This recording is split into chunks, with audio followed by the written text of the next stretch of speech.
Excelente dia para você. Não sei exatamente que hora que você está assistindo ou ouvindo aqui esse podcast, mas como a gente está falando com os amigos que estão na mesa aqui, isso é muito mais do que um podcast. A gente ia tomar um café hoje à tarde e a gente percebeu que a conversa tinha um potencial de abençoar muito além da gente aqui nessa mesa e a gente decidiu continuar o café aqui nessa mesa.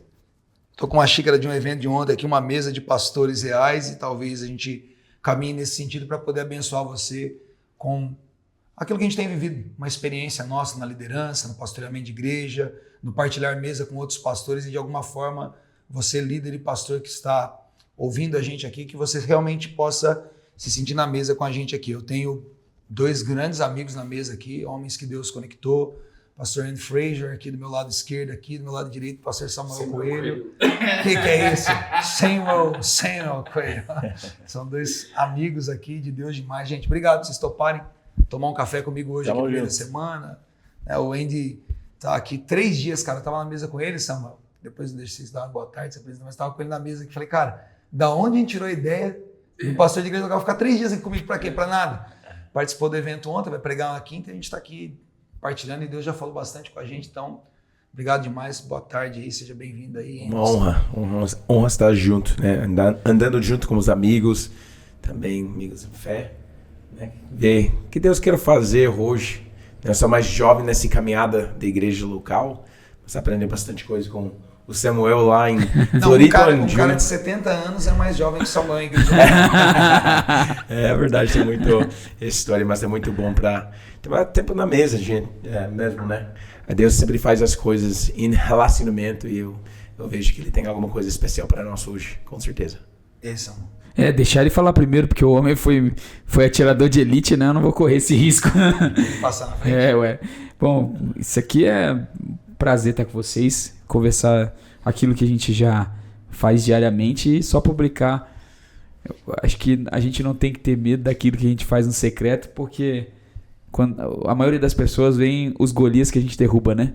Então acho que o pessoal vai ter acesso agora aos leões e ursos que a gente derruba no dia a dia. Normalmente o pessoal só tem acesso ao Golias, a Jericó, então hoje eles vão ter acesso a Gilgal, a preparação e também ao leão e urso que a gente mata no secreto. A conversa é isso que a gente faz no dia a dia e às vezes o pessoal tem acesso a meia hora, vai ser legal. Interessante. Vamos junto.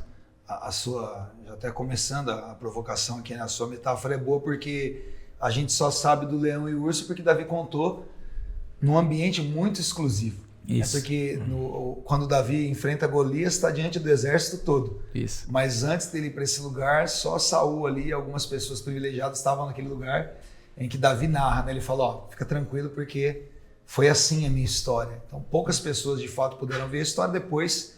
Óbvio que Samuel registrou e a gente está lendo e sabe contar essa história. Então eu acho que de alguma forma é o que a gente está fazendo. Talvez as pessoas estão vendo os Golias, mas porque a gente decidiu registrar as coisas que a gente conta nos bastidores, né?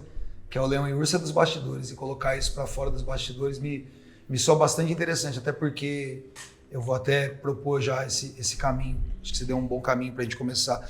Ontem a gente teve uma mesa para pastores aqui, uma das propostas até que o Andy trouxe, que tem a ver com um livro novo dele, falando um pouco desse processo de dor e Deus participando da gente nesse processo de dor e cura. Os pastores têm muitas dores que não vão à tona e eu partilhei uma das minhas dores que tem muito a ver com isso, porque quando eu comecei, eu sabia o porquê começar, Deus tinha dado uma palavra muito clara, a visão de igreja local, mas no meio do processo alguns comos eu não tinha. E eu olhava para caras que estavam fazendo isso, caras grandes, com a igreja funcionando, eu falei, puxa cara, com certeza esse cara é um pastor, ele tem um coração aberto, se eu tiver um tempo de mesa com ele, ele vai me falar. E eu sentava com esses caras e eu comecei a entender o que Paulo dizia quando ele falou, poxa, os caras que eram colunas não acrescentaram nada, porque era uma frustração, sobretudo porque parece que eles queriam esconder o ouro, eles não queriam falar. Então eu, quando comecei a aprender algumas coisas aqui, batendo cabeça e o Senhor guiando aqui, eu falei, cara, quando eu estiver numa posição em que as pessoas talvez olhem para mim e falem, cara, o que você fez? Eu falei, eu quero ser o cara mais generoso em não reter informação, mas assim, abrir o dashboard e falar, cara, isso aqui, ó. Né, esse aqui é o meu e-book, é esse aqui, está aberto aqui, gratuito de verdade, eu quero falar para vocês entenderem e talvez não precisar. Né? Acho que a gente tem muito aquela coisa, não, eu paguei o preço aqui, o cara tem que ralar e tal, e eu não vejo assim, eu vejo que pelo contrário, se eu pude ralar muito para construir uma estrada plana, por que eu tenho que sair esburacando de novo para dificultar para o próximo? Isso é um perfil geracional, né, Neto? Toda a primeira geração, isso é uma coisa que comumente eu tenho compartilhado, ela é uma geração de guerreiro. A gente vai vendo isso com bastante clareza na Bíblia, né? Todas as primeiras gerações são caras fortes, guerreiros, e que tem uma tendência de centralizar e até de querer ocultar as coisas, porque eles pensam assim, Deus fala comigo. Moisés é assim, Elias é assim, Davi é assim, João Batista é assim. Primeira geração. Quando você vem para uma segunda geração, que é a nossa, e a gente é a segunda geração de cristãos do Brasil, já é uma geração que ela não tem essa... Especialmente os filhos, né? Quando eu digo filhos, discípulos dessa primeira geração, e até filho direto, igual eu, você, o Andy, né? A gente já tem essa percepção de que nós somos alcançados por essa graça e abre o coração. Quando a gente olha a liderança de Josué, de Eliseu, de Salomão, de Jesus, é exatamente assim. Eu acho interessante essa relação de Elias. Elias ele vai sozinho para a caverna depois de matar 400 profetas de Baal, e ele está lá sozinho. O Senhor fala assim, relaxa que tem 7.000 que ainda não dobraram os joelhos. E Eliseu já é o contrário. Eliseu está sempre abrindo a visão. Elias escondeu a visão, por exemplo, de Eliseu. Se você me ver lá, aí você vai receber a porção dobrada. Nem deixa, cara, não, fica aí. Exatamente, fica aí. Eliseu, não, eu vou. Agora tu vê, Eliseu é diferente. Quando Eliseu está cercado pelo exército da Síria, ele tem uma visão espiritual e ele fala para Geazi assim, os seus olhos vão abrir agora. Ele dá o privilégio do outro participar, é diferente. É uma segunda geração, é a mesma coisa de João Batista e Jesus. Mesma coisa Davi e Salomão. Davi era um cara que não revelava o segredo. Salomão abriu o tempo até de maneira... Então, na verdade, aquilo que eu sinto de alguma forma orgânico é um padrão. Eu vejo pelo meu pai, né? Meu pai tem muita dificuldade ainda quando eu saio, vou para as mesas, porque ele veio de um ambiente que, por exemplo, um batista era um inimigo de um metodista, tá ligado? Porque eles tinham esse ambiente de guerra. E não era uma guerra um contra o outro, mas era uma guerra de fora para dentro. Só que assim, você estava lutando sozinho. Hoje não, a gente não está num ambiente de guerra. Pelo contrário, a gente está num ambiente de paz para o evangelho. Nos compara o evangelho hoje de 1980 e 90, quando eu era criança. Acho que tem até, de certa forma, um reflexo no ambiente, do macroambiente, né? Aquilo que é externo, aquilo que é fora da igreja. Sim. Porque é a mesma coisa. Antes, a gente conversava sobre isso, o Dani até citou esse exemplo, que a gente ainda tinha aquele resquício de vergonha por ser evangélico e estar envolvido nesse ambiente de filho de pastor, como no seu caso. Parece que era o cara pobre, burro, abandonado, que foi enganado pela utopia da religião. Sim. E hoje, na verdade, os nossos filhos, até não só filhos mesmo, mas os filhos na fé, né? Aqui, eles têm, de certa forma, até um orgulho. Alguns nem são evangélicos e fingem ser evangélicos porque parece que é alguma coisa legal. Isso, de certa forma, revela a leveza desse tempo. Aí fica a minha pergunta, se a gente faz uma leitura disso, o que a gente vai gerar? Qual é a próxima geração? Levando aquela máxima de que os caras desbravaram, então eles tinham aquele ímpeto e faziam, então de alguma forma eles foram até chucros, né? Até um pouco duros com a gente, mas isso de alguma forma transformou-nos numa liderança um pouco mais graciosa, mais generosa. Eu fico pensando se a gente consegue formar discípulos extremamente fortes, mas aí de alguma forma a gente olha para os discípulos de Jesus, parece que talvez isso tenha uma capacidade melhor de formar. E no padrão bíblico, se você perceber, com exceção de Jesus, as segundas gerações perderam os seus discípulos. Josué não tem, entre o tempo de juízes, Salomão não tem, entre a divisão do reino, Eliseu não tem, ele morre com a unção disponível, a ponto de um cara morrer sob o túmulo dele e ressuscitar, porque a unção ficou disponível. Tem essa frase, né, que eu gosto bastante, que fala os tempos difíceis giram homens difíceis, né? Ou homens duros, né? Homens duros gira tempos difíceis, que repetir o ciclo de novo, né? Eu acho que essa é a dificuldade e uma pioneiro, né? Como seu pai, como a gente que é pioneiro numa igreja local de nada assim, com zero, você paga um preço. E se você não conseguir transmitir mesmo geniar desse preço para a próxima geração, eles conseguir receber coisas que eles não pagam o preço, só não valorizou e perdeu, né? É o herdeiro no mundo corporativo que não viu a coisa ser construída. E até o dinheiro, né? Eles falam a terceira geração de dinheiro normalmente perde, porque a segunda ele está proximidade de quem pagou o preço, mas o terceiro geração não é próximo de quem pagou o preço, então normalmente eles não têm o mesmo dinheiro, eles perdem. Sim. Eu acho que é difícil para balancear isso, né? Que não, a gente chama uma frase em inglês, gatekeeping, né? Não fecha a porta, abrir a porta, mas abrir uma porta de uma forma que os próximos líderes, eles pagam uma preço, uma forma que eles valorizou o que eles recebem, né? Porque o pioneiro sempre, o cristão é pioneiro em qualquer lugar, mesmo que seu pai foi o pioneiro que abriu uma igreja, você vai ser pioneiro em louvor, pioneiro em algum aspecto. Evangelho é um pioneiro do mundo. Cada pessoa que respondia evangelho em alguma forma, né, simples ou até, né, do mundo inteiro, uma pioneiro de algo que o evangelho custa, né? Não é. O Samuel, olhando para o padrão bíblico até em relação a essa sucessão e a forma da gente poder formar uma terceira geração aí já convicta, com esse DNA, com essa explosão para poder dar continuidade, o que você atribuiria então no caso nessa comparação, né, de todos as segundas gerações, como você bem citou, né, de não fazer essa transição geracional, né? Josué carregava a mala de Moisés, mas não teve ninguém que carregou a mala dele, logo veio um tempo de juízes sem essa clareza, né? Não tinha um rei, não tinha um líder e assim por diante, mas Jesus faz isso muito bem, ele é o da geração leve, ele vem manso e humilde, ele transmite graça aos que o ouvem, forma os discípulos e isso não parou. Qual seria então talvez a dica para nós agora da segunda geração para ter uma terceira geração? Eu vou usar um exemplo aqui, testosteronada, porque eu acho que o homem das cavernas lá devia ter uns 12 mil de testosterona, e a gente o cara tá tinha diminuindo, que né? batalhar, correr, então aí pega uma geração agora que vem a igreja confortável, a cadeirinha macia, tem o kit, tem no departamento, aqui a gente está aqui no ar-condicionado. Por que esses caras vão querer continuar uma coisa nesse espírito aí da primeira geração? Se você olhar, tem 2 exemplos pelo menos de sucessão bacana na Bíblia, bem sucedida em gerações. Gosto de Abraão, Isaac, Jacó e José. E mesmo José, que ele aponta o caminho no fim da vida, né? Tem um segredo ali. E também os discípulos com Jesus e, consequentemente, tem uma terceira geração, né? Isso, exatamente. Apocalipse, Paulo, Timóteo, Tito e os demais. No caso de Abraão, Isaac, Jacó e José, eu gosto do texto de Hebreus, porque em Hebreus, o autor de Hebreus fala assim que eles conseguiram enxergar um benefício superior àquele que era material. No caso, Abraão, sempre foi um conflito, né? Quando eu era menino, porque eu chegava ali, esse Ló é um folgado, ele é um acompanhante de viagem e Abraão ainda libera a terra boa para ele, né? Aí o autor de Hebreus, ele explica, não, é porque Abraão tinha visto uma Jerusalém superior, né? Até o próprio caso de Isaac, ele apontou, ele falou assim, olha, vocês vão para a terra, Jacó a mesma coisa, e José a mesma coisa. Então eles enxergaram um benefício superior. Acho que o grande segredo da sucessão, primeiro usando o exemplo de Abraão, Isaac, Jacó e José, para ela ser bem sucedida no nosso caso, a gente conseguir transmitir um benefício superior. Isso, Josué tenta fazer isso.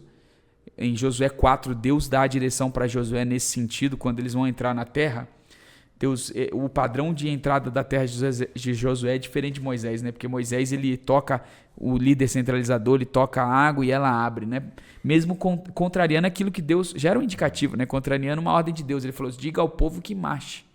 Mas ele vai lá e pega a vara e usa a vara. No caso de Josué, o símbolo da decisão ainda é o que está na mão dele. No caso de Josué, ele passa... Os levitas e sacerdotes pisam. Exatamente. E aí tem um segredo. Deus, ele dá uma ordem para Josué ali, que ele fala assim, olha, tira as pedras, escolha 12 líderes, um para cada tribo, e pegue pedras no meio do Jordão que eles carreguem nos ombros, né? E eram pedras pesadas. Eu acho que eu compartilhei aqui com vocês. Aqui na Burn, a última vez que você esteve aqui, você falou sobre o memorial. Exatamente. Muito bom. Então, não, mas fala isso, isso é bom. Eu gosto desse texto ali, porque ele compôs uma música, porque a gente está entendendo que Deus está conversando com a gente aqui e a nossa teologia está na nossa enologia. Legal. A gente está compondo uma canção sobre Josué baseado nesse memorial. Olha que legal. Vai cantar isso. Então, e eles pegam pedras grandes, porque é exatamente um memorial do sacrifício, para não esquecer do sacrifício. Do outro lado, eles sacrificam, porque ninguém tinha feito a circuncisão, para lembrar do Egito. Sacrifício, a palavra de Gilgal significa rolar para fora. Então há uma tentativa ali. E depois Josué ainda bate firme quando ele, no final da sua carreira, ele fala assim: não sei quem vocês vão servir. Escolham hoje quem vocês vão servir, mas eu vou dizer, eu e a minha casa serviremos ao Senhor. Você sabe que é profundo que no momento que ele faz isso, ele faz uma outra expressão que é exatamente o que a gente está cantando. Ele diz: essas pedras nos ouviram. É isso aí. Essas Elas pedras são nos um ouviram. memorial. Um memorial. Testemunhas. É o testemunho da nossa aliança, né? Isso é muito poderoso, né? De alguma forma está apontando para o destino final. Exatamente. E a gente pode até brincar aí com o salmista, né? Que as pedras clamam, o sentido é exatamente esse. Exatamente isso, é um memorial, porque você tem testemunho daquilo que Deus fez até aqui, então os seus olhos de alguma forma estão fixos num valor superior, numa pátria, na Jerusalém Celestial, né? Então, eu gosto disso. E Jesus eu vejo exatamente só para tentar deixar mais prático, para a gente conseguir construir uma terceira geração que mantenha essa testosterona, né? Estou falando no sentido do homem brutal, de continuar avançando e querendo construir, eles precisam ter dentro deles impresso a esperança na eternidade. Eu acho que esse é o ponto. Você sabe que para mim assim, isso faz muito sentido. Queria até ouvir um pouco aí em relação a isso, que você tem uma veia mais profética, porque isso está dentro dos valores que nós temos, e eu uso muito essa alegoria nas cartas de Paulo. Paulo, ele fala sobre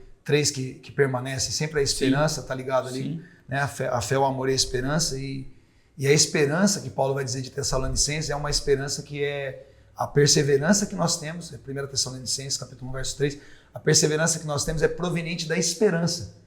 Então a gente só consegue continuar com gás, com desejo, com vontade, se os nossos valores tiverem a ver com aquilo que é celestial, não com coisas dessa terra. É muito louco, você citou Hebreus 11, ele fala sobre Moisés, por exemplo, que não aceitou ficar no conforto do Egito, ele preferiu ser torturado com o seu povo por causa do Espírito de Cristo. Quer dizer, olha só a convicção messiânica já, né? E tem uma expressão incrível ali, né? Porque ele fala assim: ao ser feito homem, a palavra grega ali é ginomai, ele faz uma conexão com Hebreus 11:3, quando ele fala assim que o universo foi chamado à existência, foi feito. Então, na prática, o que Moisés, a crucificação foi chamada à existência por Moisés. É isso que o autor de Hebreus está dizendo. Que é a mesma coisa que ele fala em relação a Abraão. Né? Exatamente. A justiça como um pagamento, você entregou o filho, você ganha direito. Eles enxergaram, que é um salário, não é nem um né? direito, é um pagamento justo e devido. O Pedro fala isso também, ele fala dos profetas da graça que anunciaram que eles tinham esse espírito de Cristo. Quer dizer, na antiga aliança, o que manteve esses homens não foi a promessa da terra, que eles iam receber a Jerusalém física. Eles já tinham uma convicção de uma pátria celestial impressa dentro deles. Que é o joguinho final que ele faz entre promessas e promessa. No final, eles mesmo calando a boca de leões, eles não obtiveram a promessa por Deus ter provido coisa superior. Então, assim, eles tinham promessas, mas eles ainda não tinham alcançado Jesus. Pode ser uma coisa um pouco diferente, mas alinhado com isso. Eu estava lembrando sobre foi a fuzileira navio, né? E o que aconteceu? A gente, como fuzileiros navios, nos últimos 200 e poucos anos, na verdade, os fuzileiros navios dos Estados Unidos é um ano mais velho do que o próprio país dos Estados Unidos. Tem uma história muito forte. E quando a gente vai no treinamento lá, começa, chama bootcamp, né? As primeiras semanas, e uma diferença em nós como fuzileiros navio, soldeiros normais e as pessoas no navio aeronáutico, assim, é a nossa história, a nossa tradição, né? Todas as coisas que a gente aprender, que a gente tornou ser o que eles foram também, né? Os fuzileiros navio começa, toda a história, tudo deles, essas lembranças, essas memórias e tudo lá, que a gente continuava a ser a mesmo jeito que eles eram por conta dessas histórias. A igreja hoje não tem muito história, né? A igreja brasileira, por exemplo, a gente não foca muito nessa passado e tudo. Eu, como americano, não sabe nada sobre a igreja brasileira, né? Você, como filho do pastor, de uma pastor, né, pastor brasileiro, o Daniel estava falando sobre isso ontem também, e tudo. Você tem uma história que você aprender. E se a gente não transmitir essa história para as próximas gerações, eles não têm uma forma que eles conseguirem, né, para palpável, né? Palpável. Isso aí, palpável. Eles não vai conectar com tudo que foi pago para isso. Então, não é uma coisa, na verdade, a culpa é deles, é a culpa que a gente não transmitir essas histórias e continuando falando sobre isso, ensinando as coisas lá para eles lembrar-se as coisas no passado e continuando-se esse legado que foi entregado para eles nessa forma. O exército americano, os fuzileiros, a gente sabe nossa história. A gente sabe os nomes de homens que foi no passado, né? A gente sabe histórias do primeiro mulher foi o fuzileiro de navio. A gente sabe todas essas coisas e essa é uma diferença em nós como fuzileiros de navio e os soldeiros. Eles não sabem nada sobre a história. Eles não carregam essas memórias, né? Eles não lembrar as coisas que foi feito no passado. Super interessante. Aí você volta para Hebreus 11 que você citou. A ideia do texto que traz essa galeria de heróis da fé. Então. E é muito interessante, né? Eu gosto... A nuvem de testemunhas. A nuvem de testemunhas que vai continuar falando em Hebreus 12, que é exatamente isso. Eu acho que tem uma coisa muito poderosa ali, porque aponta exatamente essa convicção que eles tinham da pátria celestial, porque eu disse isso, eu preguei isso esses dias, é incrível, porque quando nós vivemos como igreja, com essa consciência de quem foram esses homens que trilharam o caminho, porque nem todos eles, porque a gente gosta de falar dos que derrubaram gigantes, mas alguns ali foram cerrados ao meio. E todos eles, como os patriarcas mesmo, eles viveram nessa esperança sem entrar na terra. Ok? Porque eles esperavam algo maior. E aí tem algo muito profundo ali no texto que diz assim, que eles são aperfeiçoados em nós. Então, peraí. E a palavra... Por que Abraão se torna... por que Abraão realmente pode se tornar um herói da fé? Porque de alguma forma, ainda que ele não tenha vivido aquilo no seu tempo presente... Porque ele estava apontando para o Espírito de Cristo. Quando nós cremos em Cristo e vivemos pela mesma esperança, tudo que Abraão viveu se torna perfeito, que é íntegro, que é completo. Ou seja, a gente completa Abraão. Não, e a palavra aperfeiçoados ali é a mesma usada por Cristo na cruz, está consumado. Uau. De novo, eu sou sistemático, né? Sim. Meu sistema de teologia é sistemática. Então eu sempre fico conectando essas coisas, porque não é um acaso. Ele fala assim, que eles foram aperfeiçoados e a cruz, a declaração está aperfeiçoado. Sim. Porque é a mesma declaração. É a conta paga. Exatamente. Aqui ele conectou. Aqui foi o ponto. Ó. Então ele fala assim, sem nós, mas no nós ali, nós ligados ao Cristo. E eu gosto dessa fala do Andy, porque eu acredito muito nisso. É o que me faz valorizar... é uma coisa que eu falo muito com o pessoal. Quando as minhas filhas nasceram, especial, a mais velha principalmente, eu fiquei muito preocupado, né? Eu falei, cara, uma menina, é muito difícil criar menina. Deus me deu 3. Não, e assim, eu fiquei numa preocupação enorme, porque eu falei, elas vão casar, quem vai ser? Eu preciso orar por um marido, eu preciso dar uma escola para elas e tal. E comecei a pensar um monte de coisa. Eu falei, como que eu vou preservar elas? E aí, passado um tempo, eu tava perdendo meus dias, assim, sabe? E até o crescimento dela foi lá quando a mais velha nasceu, porque eu estava preocupado com isso. E aí perdi um tempo da vida dela, até que um momento eu entendi, cara, o que eu tenho de mais precioso para dar para ela? É uma experiência com o Espírito. Se eu der para ela uma experiência de avivamento, que foi a minha experiência, né? Quando hoje, toda a minha vida eu oro contando as experiências antigas e falando assim, Senhor, faz na minha geração. Então, hoje o que eu faço é transmitir para ela aquelas histórias que me apaixonaram. E eu acho que esse é um ponto-chave, porque se a gente... E a Bíblia faz questão... Por que tem um escrito, né? Por que é um escrito? Eu gosto do padrão de pregação bíblica que a gente chama de querigma. Porque eles fazem exatamente isso. Eles trazem o passado, a conexão com a ação de Jesus presente e um apontar para o futuro. A gente não pode deixar numa formação, para não perder uma próxima geração, de mostrar os caminhos que nós trilhamos. As marcas que nós levamos. Paulo faz isso, né? Olha, quanto a mim, Gálatas 6, né? Ninguém me moleste. Eu trago... Quantas vezes nas epístolas paulinas, Paulo cita as histórias dele.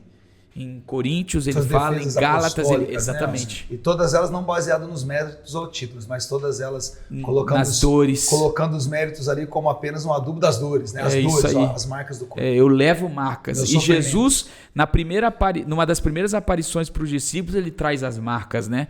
A percepção dos olhos se abrem quando ele é partido, né? E não é um partido, não é o pão partido, né? Exatamente. Então acho que esse é um ponto, né? As próximas gerações tendem a não ter marcas. A nossa geração já tem poucas marcas. Agora, quais são as marcas? É uma coisa que eu tenho me gerado muito. É um desafio que eu tenho enfrentado como líder hoje, pastor da igreja, né? Porque a gente infelizmente vive uma concorrência desleal. A gente prega um evangelho porque a gente viveu essas marcas, mas ali na esquina tem alguém pregando um evangelho diferente do nosso. Muito simples. Parece que não custa nada. E não custa. E não custa mesmo. E não tem cruz. E se você prestar... Não é o evangelho de Cristo. Exatamente. O Bart fala isso, né? Se a pregação não apresenta a cruz, não é pregação. Não pode ser. Não tem pregação. Acho que a gente tem que... esse é um ponto-chave. Eu acho que Jesus fala isso para os discípulos. Olha, você vê quantas vezes Jesus reforça o preço do discipulado. Quantas vezes Jesus reforça as marcas que eles deveriam levar? Quantas vezes Jesus reforça, né? A ponto de Pedro, em 1, 2 oportunidades, falar: Jesus, não fala isso não, que essa mensagem é pesada. Mas é isso mesmo. A gente precisa pregar isso com ênfase, né? Perdão, pode falar. Não, a gente falei sobre isso ontem, essa dor da vida, né? Encontrando Deus, nossa dor da liderança, dor de tudo lá. E eu gosto muito dessa passagem na Bíblia, quando Jesus fala com todos os discípulos, não somente os apóstolos, que vai, né, ter os apóstolos depois, mas todos os discípulos que estavam lá, em relação, né? Se você não comer meu corpo e tomar meu, né, sangue, você não tem nada a ver comigo. E aí o que aconteceu? Todo mundo foi embora, né? Imagina o cara que cuidar o Instagram de Jesus no momento fala: poxa, por que você fez isso, né? Eu não consigo postar essa. E aí o Jesus voltou, né, para os discípulos, né, as 12 lá, e ele fala: e vocês vai embora também? A revelação de Pedro estava tão forte nisso, né, que ele fala: não, de onde a gente vai, né? Eu acho que ele fala: você realmente é o Filho de Deus, a gente não tem um outro lugar para ir. Quando você paga um preço para algo e você conectar com essa dificuldade em tudo lá, você valorizou o negócio, tem um valor que não somente não é um valor pessoal, é um valor que você é uma coisa pessoalmente, por exemplo. E eu lembrei na exército, meu filtro está assim. Eu lembrei que a gente aprender as coisas porque a cara morreu. Então, o cara morreu na guerra e eles criou conteúdo para treinar o próximo geração. Não faz o que o cara fez. Ele paga um preço no próprio sangue dele para a gente aprender. E a gente faz um monumento para ele. A gente, né, o técnica que a gente aprendeu foi a técnica de homem, que morreu sobre isso. Né? A gente tem essas lembranças lá para sempre lembrar o preço em relação da guerra. Né? Eu estou ouvindo você, mas eu estou dando uma fuga para a conversa nossa de ontem aqui. Quem foram os caras que morreram pro paraense descobrir como cozinhar a maniçoba? Porque o cara sabe que tem que cozinhar 7 dias. Eu queria saber quem foi cozinhar e morreu. Ó, cozinhou 6 ainda morreu. Cozinha mais um. Esse preço foi bem alto pra gente aprender que tinha que cozinhar a maniçoba. O Wendy contou isso, que ele veio de Belém. Ele falou: poxa, eu comendo maniçoba. O cara disse: tem que cozinhar isso aqui 7 dias. Senão tu morre. Senão tu morre. O cara comprou. Ele falou: como você tem certeza que o cara cozinhou isso 7 dias e tá comendo? Na verdade, minha maior pergunta é: por que ainda tá cozinhando e as pessoas estão morrendo? Tipo, alguém falou, sonho? O processo, eu preciso voltar. Isso é muito importante. Você citou algo muito poderoso, porque a gente acaba aprendendo como não fazer. Isso volta até para o começo da minha conversa, das dores. Eu acho que de alguma forma, porque a gente foi muito esmagado, talvez com... Eu vou voltar para minha história familiar. Meu pai, ele foi criado por um homem militar muito chucro, o meu avô, mas era por conta da própria geração. Meu avô era tipo o xerife da cidade, lá da Força Pública, numa cidade pequena. Meu pai foi criado por um homem assim. Meu pai, de certa forma, reproduziu esse comportamento. Meu pai é militar também. Então, meu pai era bastante duro com a gente, assim, no sentido de esticar a gente, de formar o caráter, de fazer a gente... Você tem que ser homem, cara, sabe? Então, ele entregou isso. Então, meu pai, querendo ou não, tinha essa educação de corrigir fisicamente. Então, sei lá, acho que eu duvido que eu tenha passado uma semana da minha vida sem levar uma surra. Acho que enquanto era esse período de educação. E é estranho, porque depois de adulto, né, a gente vai avaliando isso e eu consegui, eu creio até porque tem um encontro real com o Senhor e o Espírito Santo vai trazendo para a gente uma revelação mais clara da nossa identidade, eu consegui entender, e eu acho que é aí que está talvez, vocês vão entender onde eu vou chegar, a grande sacada para a gente aprender a liderar com esse equilíbrio de firmeza e doçura, com esse equilíbrio de a gente precisa transmitir a graça porque a estrada já está trilhada e não faz sentido eu voltar esburacando só para complicar, porque você tem que amadurecer, eu vou tornar difícil, acho que não é esse o sentido, mas por um outro lado, Deus queira que você não fique tão confortável assim a ponto de não querer continuar avançando. Então, quando eu consegui ler o meu pai a partir de, puxa, foi isso que ele recebeu e esse era o melhor que ele podia me dar, isso estava baseado no amor, ainda que fosse uma surra, ainda que fosse uma conversa bruta, eu consegui entender, peraí, então a minha expressão agora para poder liderar tem que ser o melhor que eu posso dentro da luz que eu tenho, que é amor. Eu não vou precisar ser truculento. Meu pai foi truculento porque ele recebeu truculência e era o melhor que ele tinha, então ele aprendeu a fazer dessa forma, mas eu tenho mais luz. Qual o sentido da minha truculência para ensinar os mesmos valores? Mas a fé vai ensinar a gente a criar essas provocações das pessoas, ainda que não seja nessa truculência, nesse ambiente bruto, sem asperoso, né? Áspero, esse ambiente sem amor, a gente precisa ensinar para as pessoas esse processo de dor e sofrimento, de desconforto, que ele vai ser necessário no evangelho para a gente não criar um evangelho, esse evangelho church que a gente vive agora, em que a cruz é negada.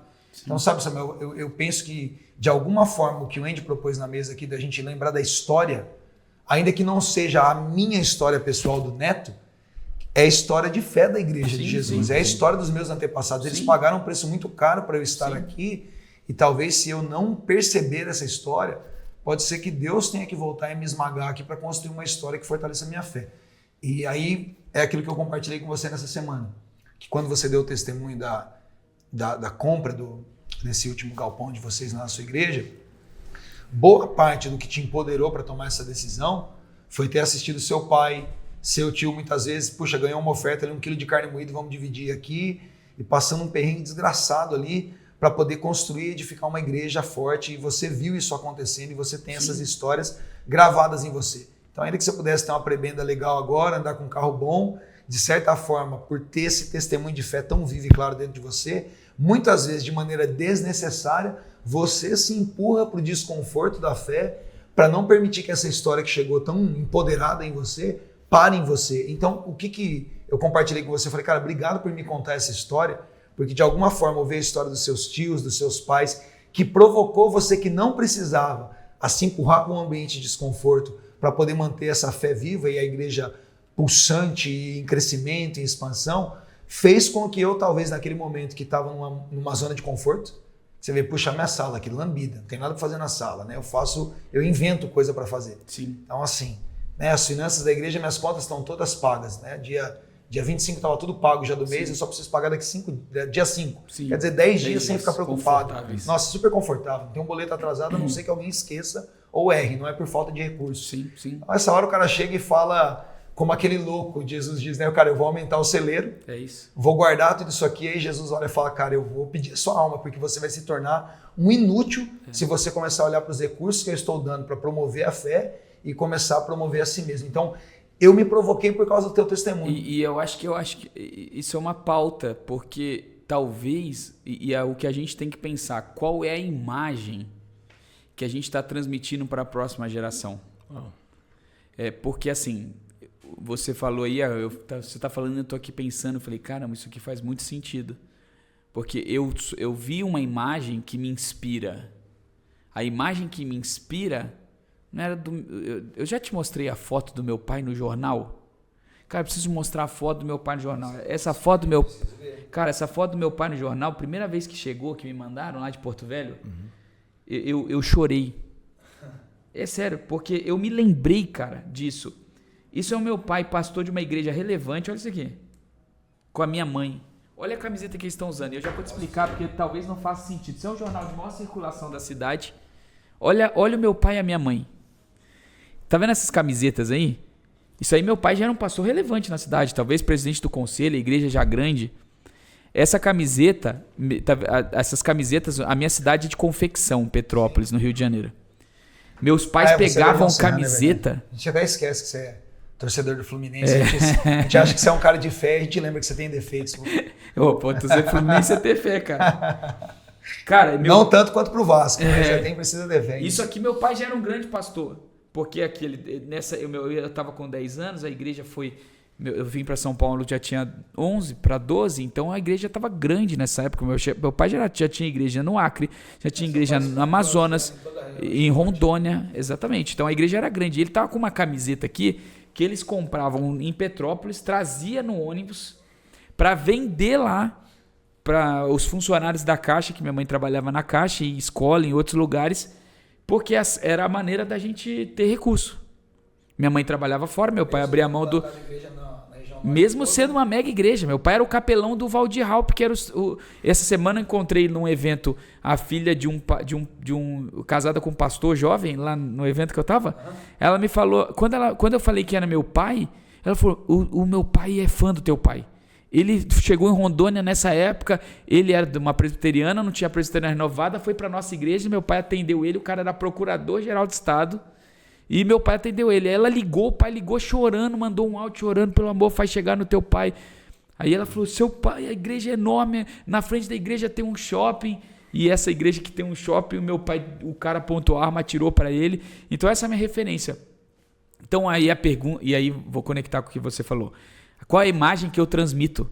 Porque hoje, quando a gente pensa em sucesso ministerial, o que é sucesso ministerial? Qual a imagem que a gente está transmitindo? É o tênis, é o carro, é a casa? Ou é o de resultado? E aí, cara, é o que me traz paz em alguns momentos desses atos de fé. Porque assim, eu não quero transmitir um legado de que eu sou um cara que eu tenho uma Porsche e com todo respeito a quem tem, né? Eu não quero ser o pastor da Porsche, conhecido que o meu sucesso é medido porque eu tenho um Porsche. O meu sucesso é medido porque eu uso um relógio X. Exatamente. Então, assim, talvez... Você passa férias nos meus landscapes. Então, exatamente. E talvez seja isso. Por que a próxima geração às vezes é fraca, Andy? Talvez porque a imagem que eles têm de sucesso ministerial esteja ligado a coisas materiais. E a gente às vezes faz isso sem querer. Não tô falando que essa galera faz por querer. A gente projeta dentro da igreja o cara que fala, puxa, eu vou querer ser pastor porque eu vou ter uma vida confortável. Mas pensa bem, eu sou pastor em Itaquera. Cara, talvez o meu carro, e ó que eu sou um cara ultra mega comedido, o meu carro é fruto de bênção, né? Um milagre, até compartilho às vezes testemunho, isso aí. Mas assim, cara, talvez as pessoas olhem pela perspectiva errada. Porque o meu carro talvez seja um dos melhores da igreja. E são muitas igrejas assim. São muitos pastores assim. Porque as minhas roupas também... E olha lá, mais do que isso, eu viajo, né, cara? O tempo todo o cara tá me vendo no aeroporto indo pra outro lugar. Ele não sabe que eu vou lá no Andy, eu vou em outro lugar. Não é a oferta que me leva. É a parceria, a amizade. E ele nem sabe, às vezes a oferta é mínima. Mas a minha oferta foi boa. A sua foi boa. A sua foi com certeza uma das melhores que eu já recebi na minha vida. Tô esperando ele me chamar. Agora, só para clarificar aqui na live, né? Só para deixar claro que eu tô esperando ele me chamar agora, então. Precisa. Tô brincando. Mas assim, mas veja, o que eu quero dizer, pro cara ele não sabe, mas ele tá me vendo no avião lá em Florianópolis. Sim. Ele tá me vendo no avião lá no Rio de Janeiro. Ele tá me vendo num evento em Campos do Jordão. Então, às vezes, a perspectiva que ele tem, e talvez seja isso, né? Eu acho que a teologia do sofrimento é isso. Jesus, ele sofreu e o evangelho vai manifestando esse sofrimento mais por uma lembrança de sofrimento que efetivamente, para ficar uma imagem assim, gente, é isso aqui que é o mais importante. Não é problema a gente ter os bens e em algum momento ter um conforto da vida, eu acho que é justo. Pô, eu não quero sofrer a vida toda. Se eu puder não sofrer, é ótimo. Mas talvez eu tenha que manifestar o sofrimento para que a imagem, sempre, o padrão de imagem de Jesus fique claro. Não é, o que me motiva não pode ser o meu recurso. O que motiva não pode ser os meus bens. Falando sobre gerações, né? Que os discípulos de Jesus, eles veem o sofrimento de Jesus. Os discípulos de discípulos vejam o sofrimento de discípulos. Eu estava lendo sobre isso em Atos 12, na verdade, o que aconteceu? O Tiago, ele colocou ele na prisão. O rei Herod, né? O rei matou ele. Cara, eu até chorei quando eu li isso, porque o Tiago, um dos discípulos, né, de Jesus, ama os discípulos, tudo lá. O Tiago não teve uma velório ele tem uma passagem, um versículo lá que fala, o rei matou Tiago. Ele é o fio da espada e acabou. Foi isso, acabou. É? E aí o Bíblia fala que quando o Herod, né, eu não sei como falar esse nome, Herod, colocou essa... Quando ele vê que agradou as pessoas lá, ele pega o Pedro também, porque ele estava querendo fazer isso. E aí o que aconteceu? A igreja começando a orar. E provocou essa oração, né? Eles não teve tempo para, né, fazer uma glória para Tiago, nada assim, não. Na verdade, eu deveria, Tiago morreu e agora Pedro vai morrer, vamos orar que Deus vai fazer algo. E olha só, no momento que eles estavam orando, o anjo foi lá e pegou Pedro, tirou ele da prisão e ele chegou lá, né? E eles voltam, a fala deles, o texto diz assim, que eles se sentiram alegres por terem sido perseguidos por causa de Cristo. Eles começaram a ter uma identificação com o sofrimento. Tipo assim, só tava faltando algo pra gente parecer com Jesus. Agora é isso aqui. acabou. Engraçado, até então tava fácil demais. A gente Não, sabe. o chamado de Paulo, cara, é um absurdo. O chamado de Paulo é o quê? Pra sofrer. Ele fala que exatamente pra Ananias, isso. ele Vou fala assim, revelar pra ele. ele é meu escolhido, ele vai pregar para os gentios e vai sofrer. Eu vou revelar a ele quanto importa sofrer por mim. Um dos textos Tanto que Paulo é interessante, Atos 20 e 21, quando vem aquele profeta, o Ágabo, é isso aí. Ele fala, tá tranquilo, ele fala, eu sei, o Espírito Santo já me avisa que eu vou passar por sofrimento. Esse texto é um absurdo para mim, porque se é hoje na igreja, chega alguém chega um profeta você vai pra na igreja, cidade, você vai dar uma surra. Aí Deus tá me livrando. Deus tá me livrando, cara. Deus tá me livrando, não vou não. 90% falaria assim. O único que falou assim, não, é isso mesmo. Tá claro pra mim, preciso ir lá e eu sofrer. vou. Então entende. Então eu vou chegar exatamente aonde eu quero dizer, lógico que, sim, longe de mim, como minha filha estava conversando com você, né? Minha filha, eu falei que ele foi sniper americano, e minha filha viu o filme e dela contou a experiência dela no paintball pro Andy. Legal. Falou, nossa, quando eu tava no paintball dela, ela falou assim, não que eu queira me comparar com você, mas de alguma forma eu me senti só de pôr a máscara e uma arma, como é uma pressão e me imaginei, olha só a metáfora. Sim. Então não que eu queira me comparar, por favor. Igual a minha filha, o Andy sniper americano e eu no paintball aqui de Jesus. Mas quando eu ouvi toda essa provocação de, peraí, cara, o cara tá tomando a decisão de se empurrar para uma dívida milionária só para poder construir essa igreja, sabe-se lá o que vai dar, e de repente tá queimando o salário dele, de alguma forma experimentar de uma forma empática, você se empurrando para o sofrimento, criou uma provocação em mim de falar, cara, será que eu tô vendo o cara que tá fazendo conta na planilha? E isso me fez fazer uma leitura. Eu falei, cara, quando eu plantei a igreja, naquela época eu nem investi, eu tinha poupança ainda. Eu lembro que eu peguei a minha poupança para pagar os 3 calções da igreja para poder fazer acontecer. Eu aluguei um negócio e não sabia o que ia dar. Depois, quando eu vim para esse prédio maior também, eu fiz as contas e meio que empatava, estava um pouco mais fácil. Mas eu sabia que se desse alguma coisa errada, eu ia ficar numa mal. E aí, depois desse testemunho, desse processo, para resumir a ópera, a gente está avaliando para comprar um galpão 15 vezes maior do que isso aqui, mas com uma dívida astronômica. Eu estou falando de uma dívida de 8 dígitos, assim, dívida mesmo, que eu não sei como eu vou pagar, mas eu falei, cara, peraí. Antes, quando eu comecei aqui, proporcionalmente, eu não tinha ninguém, não tinha um nome, não tinha uma estrutura, então eu não tinha planilha para fazer conta. Agora a gente coloca na planilha, você fala, cara, eu vou me empurrar para o sofrimento. Não, e posso te dar mas mais uma... Mas eu falei, o Senhor parece que provoca a gente para falar, cara, não, ou você se empurra para o sofrimento, aqui, ou o sofrimento cai em cima de você. Eu vou te dar mais uma problemática. Você se lança na pedra ou a pedra cai em cima de você. O evangelho é assim. Não, eu vou te dar mais uma problemática, porque eu lido com um pastor 100% do meu tempo. Sabe qual que é o problema além disso? O problema é o seguinte, Andy e Neto. A gente vai fazendo conta em cima de um salário. Essa foi a lição que meu pai me ensinou, mais preciosa talvez para o ministério. Quando a gente faz conta para o salário, você depende do salário. É igual um profeta na corte do rei. Se o profeta está na corte, começa a acostumar com a comida da corte, com a roupa da corte, com a piscina aquecida da corte, ele não profetiza mais. A gente deixa de tomar alguns atos de fé porque a gente está tão comprometido com o nosso salário, com aquele salário que a gente precisa receber, que a gente tem que receber. E quando a gente tem que receber, a gente não dá o prazo. Então, por exemplo, essa é a minha preocupação. Eu tenho sempre vivido uma vida mais simples. Eu podia ter uma vida melhor. Óbvio que eu podia. Mas se eu viver uma vida melhor, eu vou ter coragem. Por exemplo, as minhas filhas estudam numa escola barata. Eu podia colocar ela no Maple Bear se eu recebesse tudo. Só que se eu colocar ela no Maple Bear, quando eu precisar dar oferta, eu vou ter coragem. Exatamente, porque uma coisa sou eu. Então a gente diminui o padrão A gente diminui o padrão de salário para que você tenha condição de fazer algumas coisas. Porque você tem que tomar cuidado com a vida. Eu saí, eu tinha um bom salário com 21 anos. Eu ganhava R$5.000.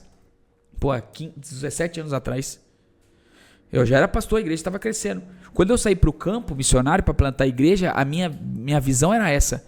Eu não vou entrar com a minha esposa, eu não vou casar ganhando R$5.000. Porque se eu casar ganhando R$5.000, eu vou pagar para ela salão, vou pagar para ela spa, eu vou dar final de semana no cinema todo. Quando eu casei, eu ganhava R$1.000 e olhe lá. Então ela já entrou num casamento que ela ficou anos sem ir pro salão. Minha esposa ficou praticamente 7 anos sem entrar no salão. Ela fazia a unha dela, ela cortava o cabelo dela, ela fazia... Por quê? Ela já entrou assim. Quando a gente estava noiva, eu falei, olha, você sabe que a nossa realidade é essa, tá tudo bem? Não, tá tudo bem. Então ela já entrou sabendo. Minhas filhas já entraram sabendo. Elas já nascem num ambiente de sacrifício, de oferta. Elas sabem. Por quê? Porque elas estão vendo a igreja construindo, elas estão vendo. Só que se elas entram num ambiente de conforto, elas não conseguem sair. E eu me prendo nisso. Então a gente tem uma geração hoje que ela vai se prendendo às coisas deste mundo, elas vão perdendo a conexão com o céu e ficando presos na terra. E aí eles não conseguem fazer os sacrifícios necessários para ir para o céu. Entendo, mas não tem, precisa nem explicar muito. E a gente está tão preso. E no final das contas, a gente vira aquele sapo na banheira. A gente começa a gostar da água quente e na hora que a gente percebe que ela tá matando, a gente já não consegue mais sair, né? A gente morre no conforto, né? Porque o grande perigo pra gente, talvez, seja a gente encontrar conforto num lugar onde Deus quer levar a gente pro confronto. É isso. Porque a fé não é conforto, a fé é confronto. A gente sempre vai ter uma provocação audaciosa para tomar decisão em que você não tem o chão. Você tem uma palavra que cria o chão na hora que você estica o pé. É o mar só abre na hora que você bota o pé. Então, assim... quando a gente não enxerga mais isso no evangelho, a gente se afastou completamente do evangelho, a gente está vivendo outra coisa. Então, depois dessa conversa, eu falei, cara, eu preciso me provocar em alguma coisa, porque está começando a ficar fácil demais, eu estou começando a ficar com medo. Não que a vida pastoral em si, né, não tenha só os seus próprios desafios já da rotina. Sim. A nossa rotina, quando você é pastor, você sabe o que é basta cada dia o seu próprio mal, né?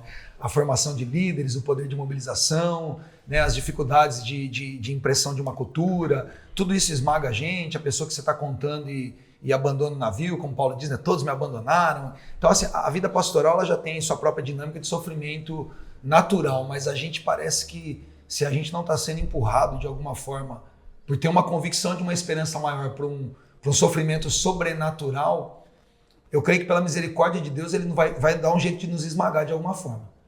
Então, assim, eu creio quando Jesus está ensinando sobre discipulado, que ele diz que aquele que não se lançar sobre essa pedra, a rocha cai sobre ele, ou aquele que não negar a sua própria vida, não tomar a sua própria cruz, ou enfim, tem tantas expressões, né, que empurram para a autonegação, para o sacrifício, para o sofrimento, sobre os custos do discipulado, que me parece que, de alguma forma, a expectativa de Deus a nosso respeito é que a gente esteja muito disposto a esse seu próprio testemunho, falar, cara, deixa eu me empurrar para uma zona de um pouco mais de desconforto, porque se eu entrar numa margem muito confortável para eu fazer o caminho, depois porque a gente fica mal acostumado. Né? É isso. Não, cara, depois que tu come picante, tu não quer comer mais colchão duro, irmão. Paladar da gente fica enjoado, espiritualmente é a mesma coisa. Exatamente, é a mesma coisa. Depois eu falo pro pessoal, a gente tá lá, eu tava numa discussão vindo para cá com um dos meus coordenadores, que é o meu discípulo mais próximo, porque eu tô numa crise lá, né? A gente tá num desafio. A igreja cresceu e você precisa formar líder e as pessoas precisam entender a dinâmica e transmitir cultura demora. Então, infelizmente, a gente vive um ambiente no Brasil evangélico que é confortável. É um cristianismo confortável. Então, a gente está numa dinâmica agora que não dá para ter conforto, porque eu não tenho gente suficiente para servir nos cultos, maduras. Eu preciso que as pessoas, por exemplo, vá em 2 cultos. Elas têm que ir de manhã e à noite. A gente começou esse agora também. Só que vejo esse desconforto. Eu passei esse momento já 3 vezes. Então, aí a gente está nisso. Aí nesse diálogo eu abri o coração com ele. Eu falei, pô, eu queria mais isso do meu time. Aí ele falou assim, pastor, e é engraçado, né? Porque quando inverte a figura, Deus usa o teu discípulo para falar com você. É engraçado, né? Aí ele falou assim, e se talvez não seja esse desconforto que Deus está gerando para a gente crescer. Aí eu falei, boa. Eu escrevi assim, né? Boa. Porque foi legal ver o crescimento do cara. É um jovem, cara. Um jovem que é um dos mais próximos e falar assim, ó, e se Deus tá gerando essa dor na gente, que eu tô falando com dor pra ele, cara, eu preciso dessa galera, eu tô sentindo que eles podem dar mais, eu não quero que eles fiquem conectados, porque a vida vai te prendendo, sabe, em coisas, e parece que pra te tirar do reino. Tarefa, te prende a fazer aquilo, te prende naquele horário. Nas horas que você precisa, aí a gente naturalmente fala, mas o auto-engano, né, que todo mundo sofre, né, não, mas é justo eu ficar em casa, não, mas é justo eu descansar, porque eu trabalho demais, é justo, e ao mesmo tempo eu falando aqui, não, gente, não é justo não. Eu tenho percebido essa contra-unção, vou chamar de contra-unção do cansaço. E eu tenho orado, inclusive, sobre esse tema de Deus renovar na gente um espírito voluntário. Você vê quando o Davi se arrepende, é uma das orações, né?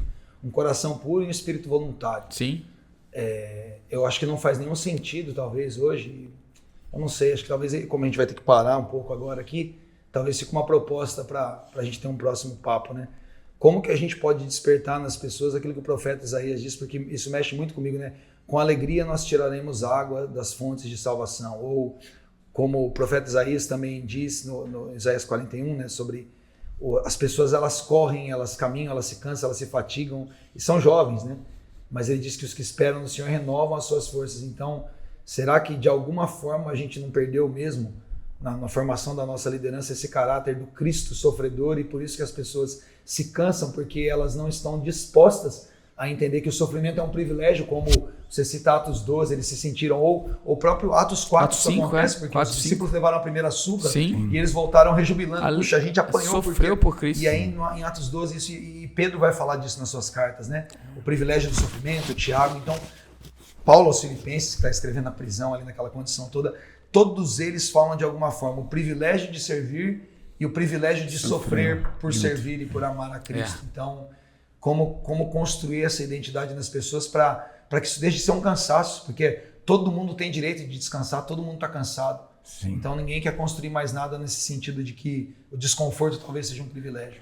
Então assim, puxa, gente, eu queria que vocês fizessem de alguma forma as considerações finais, porque eu sei que a gente tem algumas outras demandas aqui, mas puxa, né, eu não queria terminar não, eu queria ficar até as 10 da noite.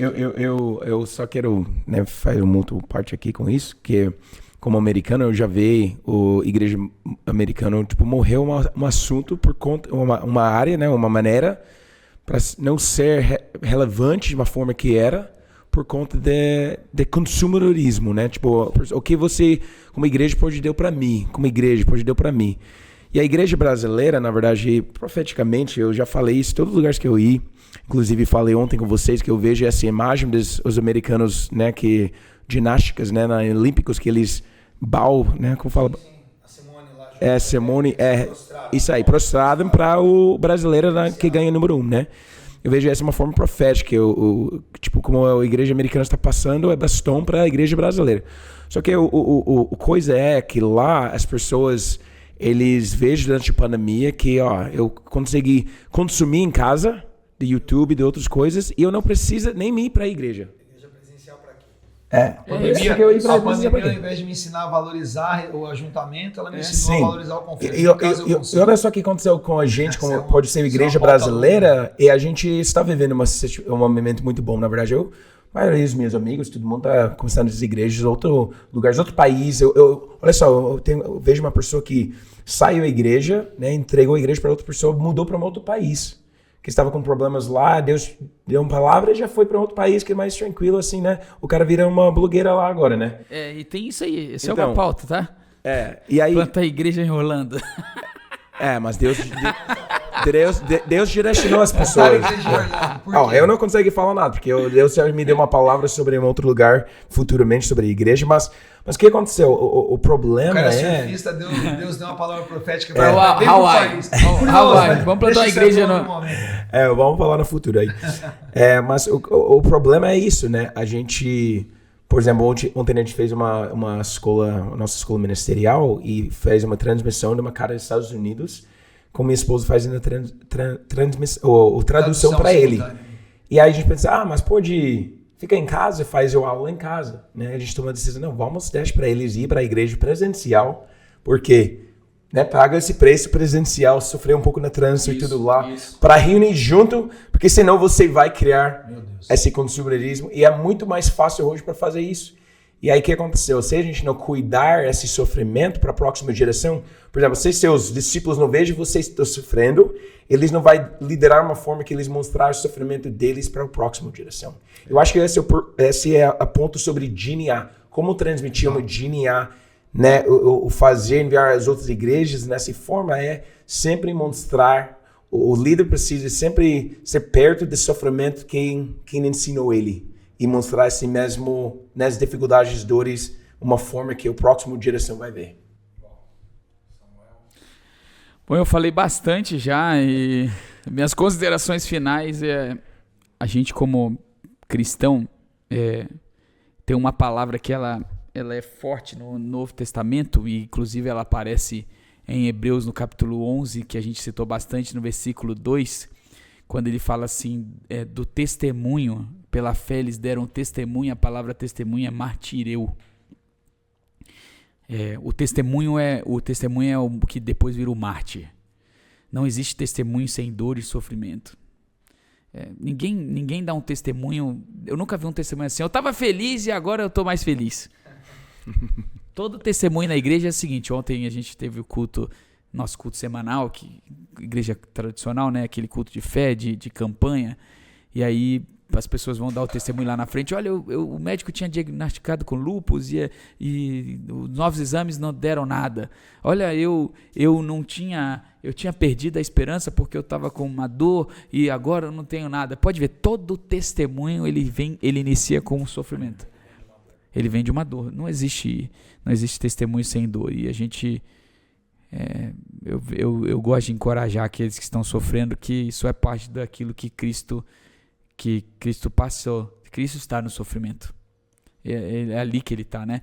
Paulo, ele em 2 Coríntios 12, encerra aqui, ele faz uma declaração. Eu por 3 vezes orei, Senhor, me livra desse espinho na carne, mas ouvi dele, a minha graça te basta, pois o meu poder se aperfeiçoa na sua fraqueza. Para um judeu orar 3 vezes é tipo assim, o brasileiro ora 3 vezes no café da manhã, né, cara? Por uma dor de dedo. O judeu não ora mais que uma vez. Então era algo terrível. E a gente na vida precisa aprender a crescer com o sofrimento. Tem coisas que a gente cresce. E o sofrimento faz a gente crescer. Obrigado demais por vocês partilharem aqui. Não só a mesa, né? Porque aqui a gente está gravando as nossas conversas. Eu acho que eu conversei tanto com o Andy hoje, conversas que talvez deveriam até estar aqui, eu desejo do nosso coração, né? A gente fez isso assim organicamente, né? De tentar de alguma forma abençoar os pastores e líderes que nos ouvem, pastor Andy Fraser, pastor da Unity Church em Florianópolis, pastor Samuel Coelho, pastor da nossa casa Itaquera, Igreja Metodista Wesleyana aqui na Zona Leste, eu aqui pastoreando a Igreja Burn aqui em Mogi das Cruzes. Nós estamos falando com pastores e com líderes aqui, falando um pouco até, aliás, vou encorajar você, o pastor Andy lançou um livro sobre esse tema, eu tenho um livro sobre praticamente o mesmo tema, que aí eu falo sobre a primeira carta de Pedro, sobre sofrimentos transitórios. E a vida de Samuel é um livro sobre esse tema.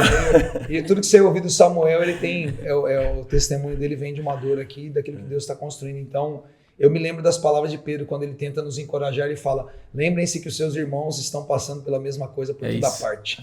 E eles emanavam uma alegria que Pedro chama de alegria indizível, no meio das dores dele, isso encorajaram, e eles se uniam, e eles fortaleciam, eles oravam, e eles muitas vezes até sabiam que eles precisariam ser empurrados para o sofrimento, porque existia, como diz o apóstolo Paulo, uma glória futura que pesava mais do que todas essas coisas, que esses homens tiveram a audácia de chamar de leves e momentâneas tribulações. Então, nós queremos de alguma forma não te estimular, né? A gente não está como um franciscano aqui mandando você andar descalço, nem algum tipo de masoquismo, né? Que você se torture nesse sentido, mas que você esteja disposto a ser prensado, a ser esmagado, sabendo que Deus vai extrair de você algo muito mais poderoso e que daquilo que você está gerando vai haver cura, vai haver, sim, alegria, vai haver restauração para muitas pessoas que estão bebendo de você. Tem uma frase do meu tio, é uma frase familiar, diz assim, é esmagando azeitona que faz azeite, é esmagando uva que faz vinho,